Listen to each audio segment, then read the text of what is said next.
नमस्कार। आज हम मुलाकात कर रहे हैं श्री निशांत केतु जी से, जो पटना विश्वविद्यालय में करीब 37 वर्ष तक अध्यापन करते रहे हिंदी में। और ये इन्होंने हिंदी के लेक्चरर से रीडर, फिर प्रोफेसर और हेड ऑफ़ द डिपार्टमेंट, 12 वर्ष तक हेड ऑफ़ द डिपार्टमेंट रहे।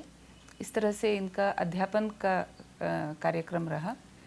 और आज 72 वर्ष की आयु इनकी पूरी हो चुकी है और संस्कृत में इन्होंने काफ़ी अध्ययन किया है, ग्रंथ रचना की है, करीब 200 ग्रंथ आपके नाम से हैं।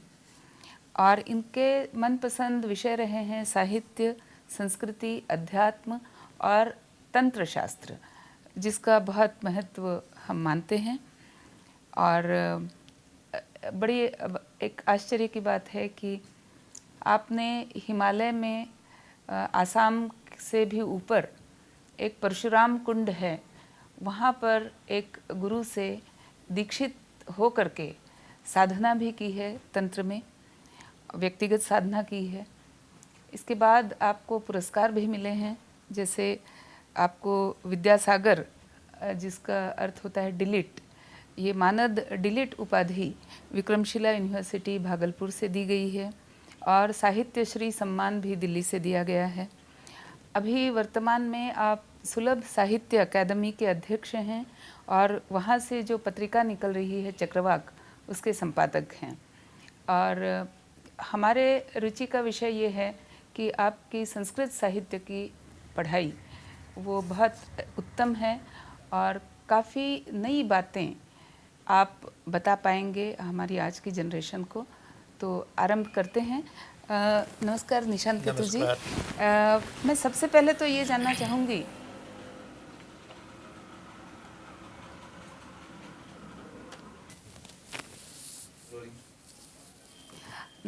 नमस्कार निशांत केतु जी। नमस्कार। हम सबसे पहले तो आपसे जानना चाहेंगे कि संस्कृत भाषा, जो कि अपनी आंतरिक शक्ति के कारण आज सदियों से बल्कि हजारों वर्षों से इसकी परंपरा हमारे देश में चली आ रही है, लेकिन पिछले 100-200 वर्षों में ऐसा लगता है कि इसकी परंपरा काफ़ी अधिक खंडित हुई है और इसमें काफ़ी एक उतार सा आ गया है। और अब पिछले 5-10-15 वर्षों में हम देखते हैं कि ये फिर से इसने अपनी चढ़ाई की तरफ शुरू की है। तो ये इस पड़ाव पे आकर के आप क्या समझते हैं कि संस्कृत हमारे लिए क्यों महत्वपूर्ण है? यह बहुत ही समसामयिक प्रश्न है और इस पर विचार पुनर्विचार होना चाहिए, व्यक्तिगत रूप से, सामाजिक रूप से, सांस्कृतिक रूप से। मेरी दृष्टि में संस्कृत संस्कार की भाषा है और मनुष्य जहाँ है वहाँ से अगर दिव्यता को प्राप्त करना चाहता है तो संस्कार के बिना नहीं संभव है।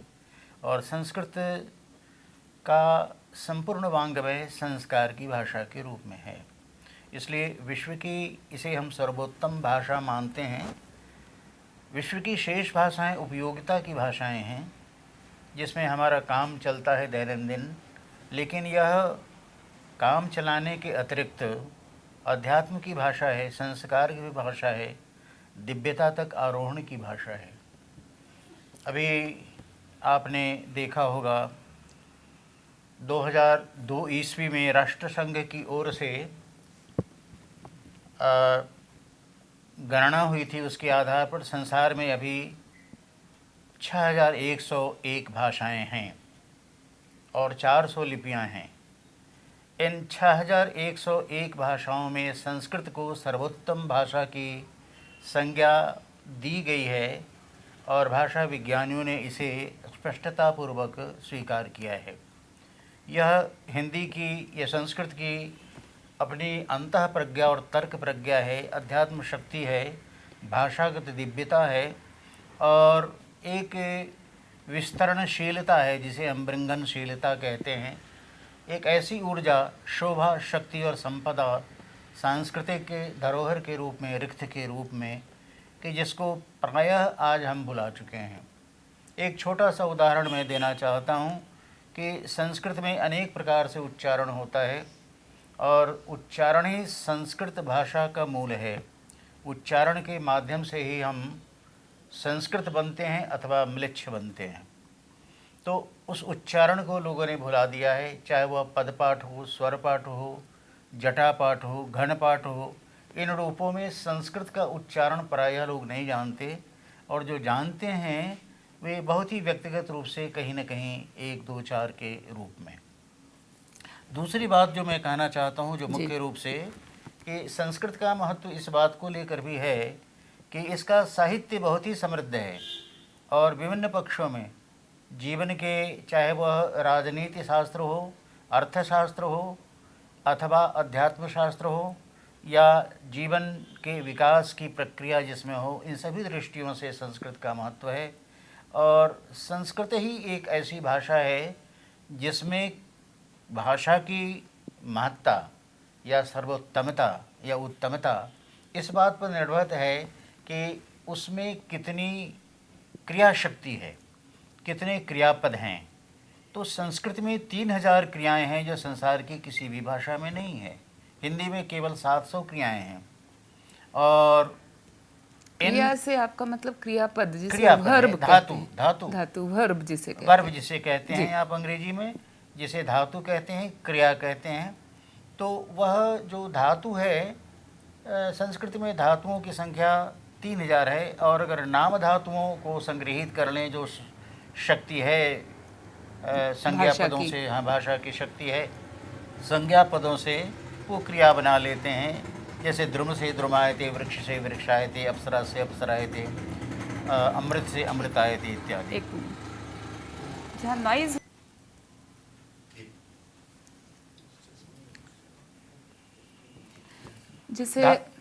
जिसे कि वर्ब्स जिसे कहते हैं, वर्ब जिसे कहते हैं अंग्रेजी में, तो जिसे हम धातु भी कहते हैं, संस्कृत में क्रिया भी कहते हैं। तो ये जो क्रियाएं हैं, धातुएं हैं, संस्कृत में संसार की सभी भाषाओं में सर्वाधिक है। 3000 धातुएं हैं, 3000 क्रियाएं हैं। और इनके अतिरिक्त यदि अन्य शब्दों का निर्माण करना हो तो हम संज्ञा पदों से धातु का निर्माण कर लेते हैं, क्रियापद का निर्माण कर लेते हैं, जिसे हम नाम धातु की संज्ञा देते हैं व्याकरण शास्त्र में जी। उदाहरण के लिए अप्सरा से अप्सरायते, द्रुम से द्रुमायते, वृक्ष से वृक्षायते, अथवा अमृत से अमृतायते। ये इस प्रकार के हजारों हजार क्रियाएं बन सकती हैं, धातुएं बन सकती हैं। यह शक्ति, यह ऊर्जा अन्य भाषाओं में नहीं है। एक दूसरी रेखांकनीय बात मैं कहना चाहता हूँ कि संस्कृत ही एक ऐसी भाषा है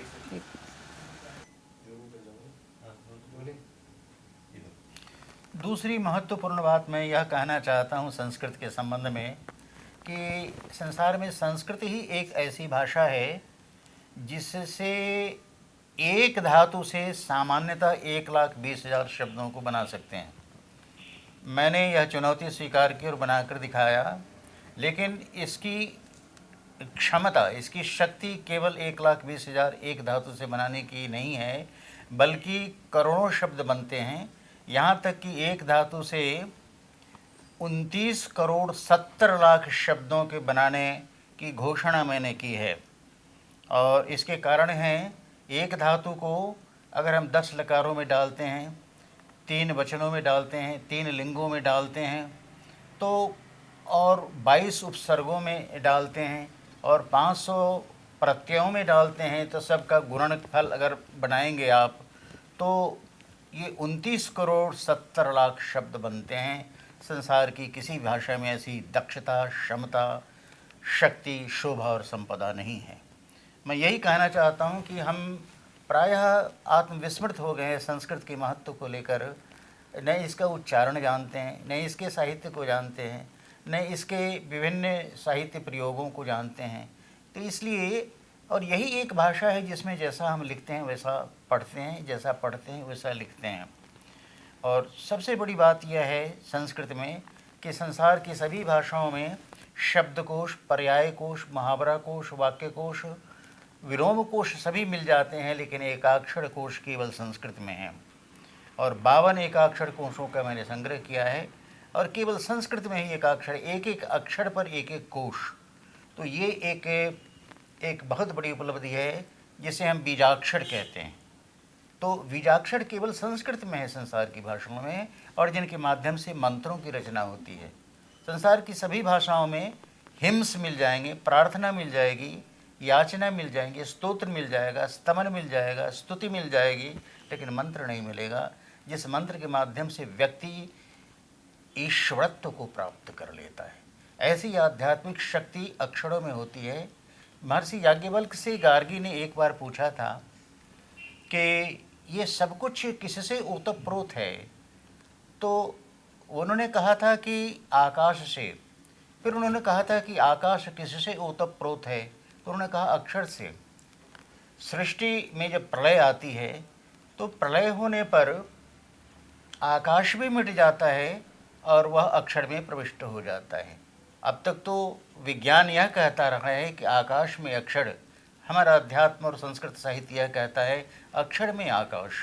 महर्षि याज्ञवल्क्य ने बृहदारण्यकोपनिषद में इसका विस्तार से उल्लेख किया है गार्गी को उसके प्रश्न का उत्तर देते हुए।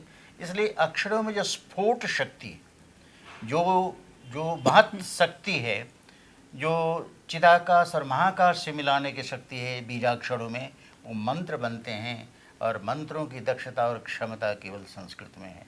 जिन सभी बातों को हम भुला चुके हैं, इसका पुनरुज्जीवन चाहिए, उद्धार चाहिए, उजागरण चाहिए। ऐसा मैं अपने लेखन और भाषणों में कहा करता हूँ, निवेदन किया करता हूँ लोगों को। अब ये मंत्र संबंधन है, वहीं से हम इससे फिर आगे जोड़ते हैं। इनके एक ही घन आचार्य जी, आपने अभी उल्लेख ये किया कि संस्कृत में पाठ करने की विधियां भी कई हैं, तो मैं चाहूँगी कि थोड़ा सा इसकी एक झलक अगर हम अपने कार्यक्रम के सुनने वालों को दे सकें तो एक बहुत ही सुंदर श्लोक है जो कि कई लोगों के पास वो पाठ के रूप में आता है, कई लोग इसको जानते हैं। ये श्लोक है, तो इसे मैं जो बिल्कुल सरल तरीका है, इसे मैं चाहूँगी कि आप ज़रा इसको अलग तरीके से लोगों के सामने रखें ताकि सुनने वालों को ये पता चले कि इस तरह से होता है। सॉरी, ये बहुत लंबा हो रहा है, बहुत लंबा हो गया। तो आचार्य जी, जैसे अभी आपने बताया कि संस्कृत में कई तरह से पाठ किया जाता है, एक ही पंक्ति को अलग अलग तरीके से पाठ किया जाता है। तो एक बहुत सरल पंक्ति है जिसे लोग काफ़ी जानते हैं, द्वा सुपर्णा सयुजा सखाया समानम वृक्षम परिशस्व जाते। तो सामान्यतः हम इसे ऐसे पढ़ते हैं। हाँ, इसे आप अच्छा कैसे पढ़ेंगे? प्रश्न है और अच्छी पंक्ति आपने, अच्छा मंत्र रखा। एक मिनट, ये क्लोज अप है, कोई बात नहीं। अच्छा मंत्र आपने रखा, वहाँ तक रख लेंगे, उसके बाद बता। सबसे पहले तो यह आवश्यक है जानना कि वेदों को श्रुति कहते हैं। वेदों की रचना लिख कर नहीं हुई, सुनकर हुई है, गुरु शिष्य परंपरा से हुई है, इसलिए वेद का नाम है श्रुति, जिसे सुनकर स्मरण रखा जाए। और यही कारण है कि संसार में केवल ये चारों वेद ही हैं जिसमें कोई पाठ वृद्धि, पाठक्षय, लिप्यंतरण या पाठांतरण नहीं हुआ है। और क्योंकि हमारे ऋषियों ने इसे बाईं ओर से दाहिनी ओर, दाहिनी ओर से बाईं ओर करके याद कर लिया, और स्वरपाठ, पदपाठ, जटापाठ, घनपाठ इन रूपों में कंठाग्र किया, इसलिए इसमें एक भी अक्षर की अशुद्धि आज तक नहीं मिली है। जबकि संसार के जितने प्राचीन ग्रंथ हैं, पांडुलिपियाँ हैं, उनमें पाठालोचन, टेक्सटुअल क्रिटिसिज्म की बात चलती है और हम पाठ संशोधन, पाठ सुधार करते हैं। तो इस भूमिका के बाद मैं ये कहना चाहूँगा कि जिन पंक्तियों का उल्लेख आपने किया है वो ऋग्वेद की पंक्ति है। परमात्मा साक्षी रूप में देख रहा है और मनुष्य भोक्ता रूप में सब कुछ करता है। वो पंक्ति है, सामान्य पाठ के रूप में आप करेंगे उसको। द्वा सुपर्णा सयुजा सखाया समानम वृक्षम परिशस्व जाते तयोरन्यः पिप्पलम स्वादुत्तनस्नन्यो अभिचाकशीति। अब इसे ही अगर उदात्त अनुदात्त स्वरित स्वरपाठ के रूप में करना चाहेंगे, क्योंकि द्वगा सुपर्णा सयुजा सखाया समानम वृक्षम परिशस्व जाते, इसी प्रकार इसका रूप चलेगा। फिर वो जटा पाठ है, घन पाठ है, इसमें आगे जाते हैं, पीछे जाते हैं, अनेक प्रकार से पाठ की प्रक्रिया है। जो मैंने निवेदन पहले किया कि इस देश में संस्कृत को तो लोगों ने भुला ही दिया है और विशेषकर इसके उच्चारण को तो बिल्कुल ही विस्मृत कर दिया है। जो हमारी संस्कृत का मूल है उच्चारण, इसलिए जो वेद के षडंग है, 6 अंग जिनके आधार पर वेदों का अध्ययन होता है, उसमें एक है शिक्षा। और यहाँ स्मरणीय है कि शिक्षा का अर्थ होता है शुद्ध उच्चारण, और जो शुद्ध उच्चारण नहीं करता है उसका नाम है म्लेच्छ। अशुद्धम उच्चारयति यः स म्लेच्छः। तो इस प्रकार संस्कृत के सही उच्चारण, शुद्ध उच्चारण की परंपरा का पुनः स्थापन होना चाहिए, ऐसा मैं निवेदन करता रहा हूँ।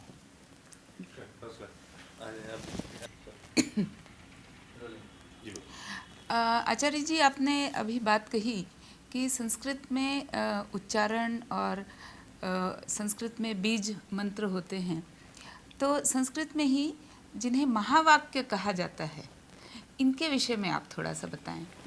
यह भी बहुत ही अच्छा प्रश्न है और मुझे बड़ी प्रसन्नता है कि आपने महावाक्य पर प्रश्न किया। यह भूला बिसरा वाक्य हो गया है इस देश के लिए, जैसे 4 ही वाक्य हैं जिन्हें महावाक्य कहते हैं। चारों वेद के एक एक वाक्य को महावाक्य कहा गया है, और वेदों की जिसका विभाजन वेदों का किया महर्षि व्यास ने 4 खंडों में किया, और 4 शिष्यों को नियुक्त कर इसका संपादन 4 खंडों में किया। ऋग्वेद, यजुर्वेद, सामवेद तथा अथर्ववेद। इन चारों वेदों में ऋग्वेद का महावाक्य है प्रज्ञानम ब्रह्मा। ये महामंत्र भी है और इसी मंत्र से दीक्षा भी दी जाती है। ऋग्वेद का अध्ययन करने वाले व्यक्ति को इसी मंत्र से दीक्षा दी जाती है। लोग भूल गए इसे। प्रज्ञानम ब्रह्मा, इसका तात्पर्य भी बहुत ही संक्षेप में यह है कि जब परमात्मा का ज्ञान हमें हो जाता है तो हम ब्रह्मत्व को उपलब्ध हो जाते हैं, हम ही ब्रह्म हो जाते हैं। और हमने अपने को विस्मृत कर रखा है, इसलिए प्रत्यभिज्ञा, अपने को फिर से पहचानने की आवश्यकता है। जब हम उस प्रज्ञान के माध्यम से परमात्मा को ज्ञान को जान लेते हैं तो परमात्मा को जान लेते हैं। इसलिए कहा गया प्रज्ञानम ब्रह्मा। यह ऋग्वेद और ऐत्रेय उपनिषद की पंक्ति है। वैसे ऋग्वेद का महामंत्र है, महावाक्य है, और ऐत्रेय उपनिषद में इसका विस्तार से वर्णन किया गया है। दूसरा महावाक्य है यजुर्वेद का, जिसका महावाक्य है अहम ब्रह्मास्मि। कभी कभी मैं कहा करता हूँ कि संसार की सभी भाषाओं में, 6141 भाषाओं में इससे बड़ी पंक्ति नहीं है। अगर कोई पूछे कि सबसे बड़ी पंक्ति क्या है तो मैं यही कहूँगा कि अहम ब्रह्मास्मि, मैं ही ब्रह्म हूँ। इससे बड़ी शक्ति, इससे बड़ी ऊर्जा, इससे बड़ा आत्मविश्वास, इससे बड़ा पुरुषार्थ, इससे बड़ा सर्वात्मीकरण, सर्वेश्वरता, सर्वैश्वर्य, सर्व सौंदर्य और क्या हो सकता है, जिसमें व्यक्ति यह घोषणा करता है कि हम ब्रह्मास्मि। ये इसका उल्लेख यजुर्वेद में किया गया है और इसका विस्तृत विश्लेषण बृहदारण्यकोपनिषद में महर्षि याज्ञवल्क्य ने किया है। तो यह वाक्य है, यह महावाक्य हुआ अहम ब्रह्मास्मि, मैं ही ब्रह्म हूँ। और तीसरा महावाक्य सामवेद का है, जिसमें कहा गया है तत्त्वमसि, तत्त्वमसि, तुम वही ब्रह्म हो जिस ब्रह्म की उपासना कर रहे हो। तुम किसकी उपासना करो? तुम ही तो वह ब्रह्म हो। तत्त्वमसि, तत्त्वमसि, तुम ही वह ब्रह्म हो। इसका यह महावाक्य महामंत्र है। इस मंत्र से सामवेद की दीक्षा दी जाती है और इसका विस्तृत उल्लेख छांदोग्योपनिषद में किया गया है। और चौथा महावाक्य है अयमात्मा ब्रह्मा। यह अथर्ववेद का महामंत्र है और इसका विस्तृत विश्लेषण मांडुक्योपनिषद में किया गया है। तो अयमात्मा ब्रह्म, ब्रह्म कोई बाहर नहीं है, मैं ही ब्रह्म हूँ। अयम आत्मा, ये जो मेरे भीतर आत्मा साक्षी पुरुष के रूप में बैठी है, वैसे हिंदी में आत्मा को स्त्रीलिंग लोगों ने बना दिया, लेकिन ये पुल्लिंग शब्द है, आत्मन शब्द है, आत्मा आत्मानु आत्मन। तो अत धातु में मन प्रत्यय है और बड़ा ही प्यारा अर्थ है इसका अत धातु का। अतति शरीरात शरीरम इति आत्मा, जो एक शरीर को छोड़कर दूसरे शरीर में यात्रा करे उसे आत्मा कहते हैं। तो कहता है अथर्ववेद के अयम आत्मा ब्रह्म, यही जो तुम्हारे भीतर ये आत्मा है वही ब्रह्म है। इसलिए इसी को शंकराचार्य ने कहा कि ब्रह्म सत्यम जगन मिथ्या, जीवो ब्रह्मैव नापरः, जीव ही ब्रह्म है, न अपरः, दूसरा नहीं है। कहीं बाहर भटकने की आवश्यकता नहीं है, सिर्फ अपने को पहचान लेना है। ये 4 महावाक्य हमारे जीवन के ऐसे सूत्र हैं जो हमें इस भौतिक जगत से उत्थान कराकर दिव्यता तक पहुंचाने वाले वाक्य हैं। बढ़िया। आचार्य जी, संस्कृत में जो एक बहुत, जिसको कहते हैं कि बहुत ही ऊर्जाशाली मंत्र है, वो माना जाता है गायत्री मंत्र। और ऐसा माना जाता है कि गायत्री मंत्र के जप से विश्वामित्र को वह शक्ति प्राप्त हुई कि वो प्रति ब्रह्मा के समान दूसरी सृष्टि बनाने की क्षमता उनमें आ गई। तो इस गायत्री मंत्र के बाबत थोड़ा सा आप हमें बताएं। यह भी उत्तम प्रश्न है। और गायत्री मंत्र विश्वामित्र पर अवतरित हुआ था जी। उन्होंने रचना नहीं की थी, अवतरित हुआ था। इसलिए कहा गया है हमारे यहाँ कि ऋषया मंत्र द्रष्टारः। यह नहीं कहा गया कि ऋषया मंत्र सृष्टारः। उन्होंने मंत्रों की रचना नहीं की, मंत्र उन पर अवतरित हुए जी। जिसे उर्दू में नाजिल होना कहते हैं। मोहम्मद साहब पर जिस प्रकार कुरान शरीफ नाजिल हुआ था, तो उसी प्रकार ऋषियों पर मंत्र अवतरित हुए हैं, इसलिए उन्हें ऋषिया मंत्र द्रष्टारः कहा गया है। विश्वामित्र पर यह मंत्र गायत्री मंत्र अवतरित हुआ था और इस मंत्र की शक्ति के माध्यम से उन्होंने समानांतर सृष्टि की रचना का समारंभ किया था। और यह भी देखें कि विश्वामित्र गायत्री के ऋषि हैं, सविता देवता हैं, गायत्री छंद हैं, ये सब तो सबको जानकारी है, ज्ञान है इसका। तो गायत्री जिन महर्षि विश्वामित्र पर अवतरित हुई है, उन्हीं विश्वामित्र के आधार पर इस देश की वंश परंपरा चल रही है। क्योंकि इस देश का नाम है भारत और भरत शकुंतला के पुत्र थे और शकुंतला मेनका की पुत्री थी विश्वामित्र के माध्यम से जी। तो इस देश की पूरी वंश परंपरा भी चल रही है विश्वामित्र के कारण। और विश्वामित्र क्षत्रिय से ब्राह्मणत्व को प्राप्त करते हैं। यह पृथ्वी के प्रांगण में एक विकास यात्रा है इसके प्रतीक के रूप में। और जो मंत्रों के बीच, समस्त मंत्रों के बीच जो मंत्र सम्राज्ञी मंत्र सम्राट कहा जाता है, वह है गायत्री मंत्र। और गायत्री मंत्र साम्राज्ञी मानी जाती है और गायत्री मंत्र मंत्र सम्राट माना जाता है जी। तो यहाँ थोड़ा सा गायत्री के अर्थ को लेकर मैं चिंतित हुआ करता हूँ। अनेक सभाओं में या विद्वानों के निकट जाने पर या बड़े बड़े लोगों ने गायत्री पर जो कार्य किए हैं उसके मूलार्थ को नहीं समझते। मैंने इस पर थोड़ा शोध कार्य किया है और इसका संक्षेप में स्पष्टीकरण करना चाहूँगा। तो मूल गायत्री में 24 अक्षर हैं और मूल गायत्री है तत्सवितुर्वरेण्यं भर्गो देवस्य धीमहि धियो यो न प्रचोदयात्। ये त्रिपाद गायत्री है। गायत्री को देवी कहा गया है और गायत्री के 10 मुख हैं, गायत्री के 5 मुख हैं, 10 भुजाएँ हैं और त्रिपाद हैं, 3 चरण हैं उनके। लेकिन अथर्ववेद में चतुर्थ पाद भी मिलता है, उसको लोगों ने छोड़ दिया और इसका कोई कारण स्पष्ट मुझे मालूम नहीं पड़ रहा है क्यों छोड़ दिया। मैंने इसका अनुसंधान किया है और शंकराचार्य ने तिब्बत और नेपाल में जो एक पांडुलिपि मिली है उस पर उसका उद्धार किया है विद्यारण्य जी महाराज ने। और 20वीं शताब्दी के अंतिम दशकों में उन्होंने 2 ग्रंथों की रचना की, यति दंडैश्वर्य विधानम तथा गायत्री, और जिसमें शंकराचार्य का उल्लेख किया और कहा कि उन्होंने चतुर्थ गायत्री पर भी अनुसंधान किया है। तो सबसे पहले जो ओम भूर्भुवः स्वः इसका पाठ किया जाता है, ये गायत्री का अंश नहीं, गायत्री का अंश संयुक्त किया गया है, ये मैं बताना चाहता हूँ। और इन्हें व्याहृति कहते हैं। व्याहृति का अर्थ है आहरण करना, कहीं से ले आना।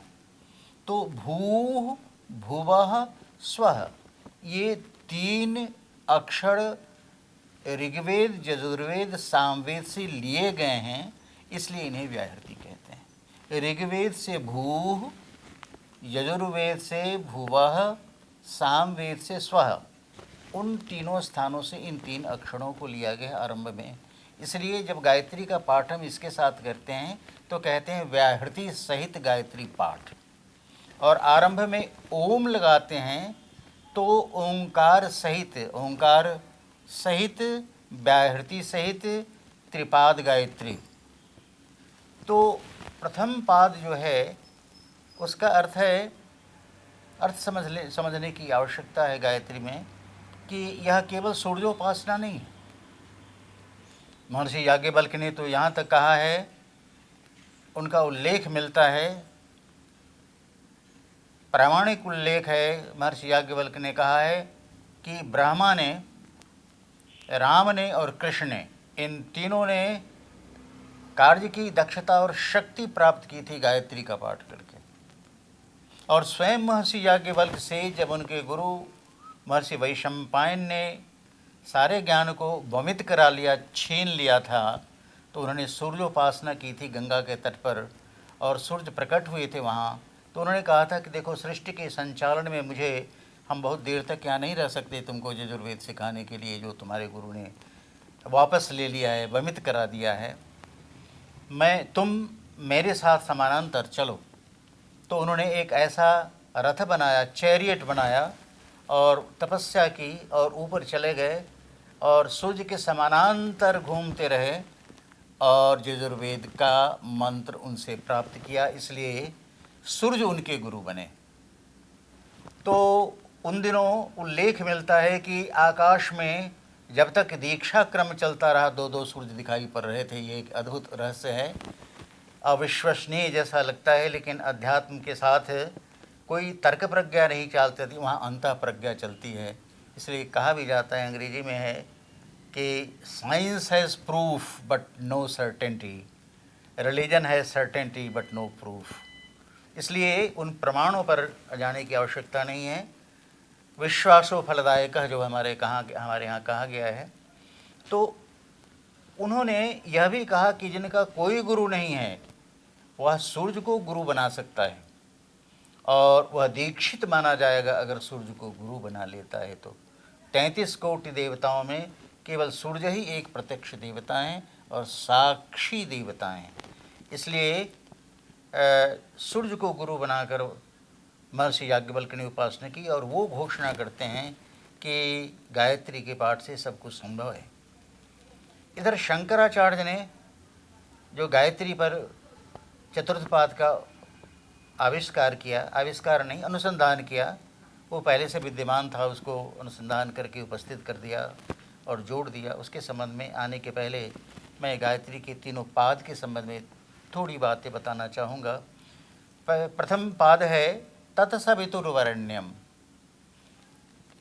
तो इसमें सविता का सवितुः बन गया है, सविता का माने सूर्य का, ये पुल्लिंग शब्द है। तत् परमात्मा को कहते हैं, वह सूर्य के माध्यम से, सूर्य के द्वारा भी जो वरेण्य है, वरणीय है, उपासनीय है, धारणीय है, उसको वरेण्य कहते हैं। तत्सवितुर्वरेण्यम, सूर्य के द्वारा भी, ये सूर्योपासना नहीं, सूर्य के माध्यम से कहीं और दूर हम जा रहे हैं। तत्सवितुर्वरेण्यम, ये प्रथम पाद जिसको जी, ज्ञान कांड कहते हैं। जी एक आपको मैं मतलब थोड़ा सा बीच में रोक करके हाँ, पूछना बोलिए। चाहूँगी। तो इसका तत्सवितुर्वरेण्यम का जो लोग अर्थ लगाते हैं कि सूर्य की उपासना से, लेकिन आप बता रहे हैं कि तत्सवितुर्वरेण्यम का अर्थ हुआ वह परमात्मा जिसकी सूर्य भी उपासना करते हैं। हाँ, इसलिए वो परमात्मा नहीं, एक दूसरा शब्द आएगा जो परमात्मा वाचक है जी लेकिन वो सूर्य भी जिसकी उपासना करता है, क्योंकि सूर्य तो एक पदार्थ निर्मित है, सूर्य तो नष्ट होगा। ऐसे सूर्य लाखों नष्ट हो चुके हैं, फिर होंगे, फिर बनेंगे, फिर नष्ट होंगे। तो जिसमें वस्तुबद्धता हो उसमें शाश्वतता नहीं आती, चिरंतनता, सनातनता नहीं आती है। वह तो जातस्य ही ध्रुवो मृत्यु, जो सूर्य उत्पन्न हुआ है यह भी नष्ट होगा, तो फिर हम इसकी उपासना क्यों करें, नाशवान की उपासना क्यों करें। इसलिए यह सूर्य जिसकी उपासना कर रहा है, सबतुह के लिए, सविता के लिए भी जो वरेण्य है, ये प्रथम पाद जिसको ज्ञानकांड कहते हैं, ये ज्ञान होना आवश्यक है, इसलिए ज्ञानकांड कहा जाता है इसको। द्वितीय पाद है भर्गो देवस्य धीमहि। ये जो द्वितीय चरण, द्वितीय पाद कहा गया है गायत्री का, इसमें कहा गया है, मूल शब्द है गायत्री का भर्ग। भर्ग का अर्थ होता है प्रकाश। वह प्रकाश पुंज, कांति, दीप्ति, दीप्ति स्रोत, कांति स्रोत, प्रकाश स्रोत, आत्म प्रकाश, परमात्म प्रकाश, उसको भर्ग कहते हैं। तो वह भर्ग ही उपासनीय है सूर्य के द्वारा भी, सविता के द्वारा भी। वरण्य है, वरणीय है, भर्ग ही वरण्य है। तो भर्ग छूट गया, सविता प्रमुख हो गया, सूर्य प्रमुख हो गया। लेकिन सूर्य भी जिस भर्ग की उपासना करता है, भर्गो धीमहि, हम उस भर्ग का ध्यान करते हैं। तो यहाँ एक ध्यान देने की बात यह है कि उपासक ने ये कहा कि मैं ध्यान करता हूँ, किसका, उस भर्ग का, उस प्रकाश पुंज का, प्रकाश स्रोत का, जो परमात्मा के भीतर जब यह प्रकाश होता है तो वह परमात्मा तत्व को प्राप्त करता है, आत्मा आत्म तत्व को प्राप्त करती है। तो इसलिए जो मूल है, उस मूल को हम भर्ग कहते हैं। तो भर्ग ही उपासनीय है, वरण्य है, वरणीय है। भर्गो देवस्य, और देव का अर्थ है देवता नहीं, जो स्वयं प्रकाशमान है, उसको दिव धातु से देव बना है, जिसमें प्रकाश हो उसे देव कहते हैं। अगर मनुष्य भी प्रकाशित हो जाए भीतर से आत्मा को लेकर, तो वह देवत्व को धारण कर सकता है। इसलिए भी कहा गया है कि देवो भूत्वा देवम यजेत, जिसमें प्रकाश नहीं हो, प्रकाश की उपासना क्या करेगा। इसलिए भीतर के प्रकाश को जागृत करने के बाद ही हम बाहर के प्रकाश की उपासना कर सकते हैं या उसकी वरण्यता सिद्ध कर सकते हैं। तो भर्गो देवस्य धीमहि, जो देवताओं के द्वारा भी, सूर्य के द्वारा भी उपासनीय वरणीय है वह भर्ग, हम उसका ध्यान करते हैं। यानी अंतर्मुखी, अंतः प्रज्ञा के माध्यम से अंतर ज्योति को जलाते हैं, क्योंकि सूर्य की ज्योति फिर भी बाहर की ज्योति है और उससे हमें सनातनता नहीं मिलेगी, शाश्वतता नहीं मिलेगी, अमरता की प्राप्ति नहीं होगी। इसलिए ये दूसरा पाद कर्म कांड है, कर्म योग है, और तीसरा पाद भक्ति योग है। तीसरा पाद है, एक मिनट, आप आवाज अगर जा रही, आप आवाज जी बताइए। गायत्री का तृतीय पाद है धियो यो नः प्रचोदयात्। यह भक्ति योग है।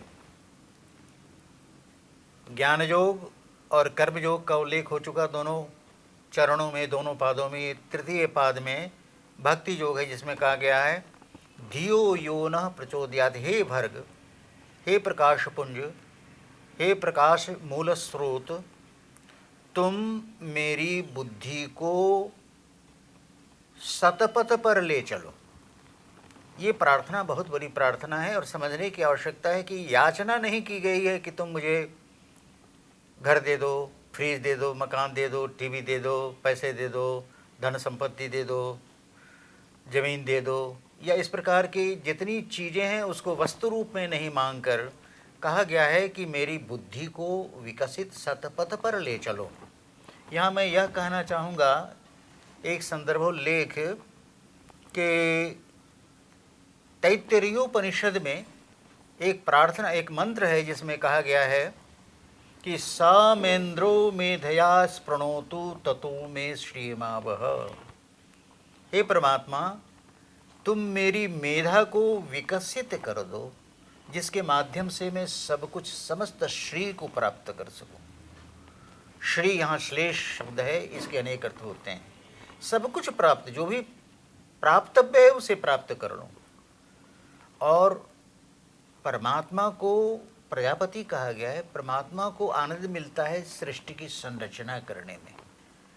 किसी से भिक्षाटन करके वह ग्रह नक्षत्र तारे निहारिकाएँ नहीं लाता, स्वयं निर्मित करता है, निमित्तोपादान कारण बनकर, निमित्त रूपादान कारण बनकर।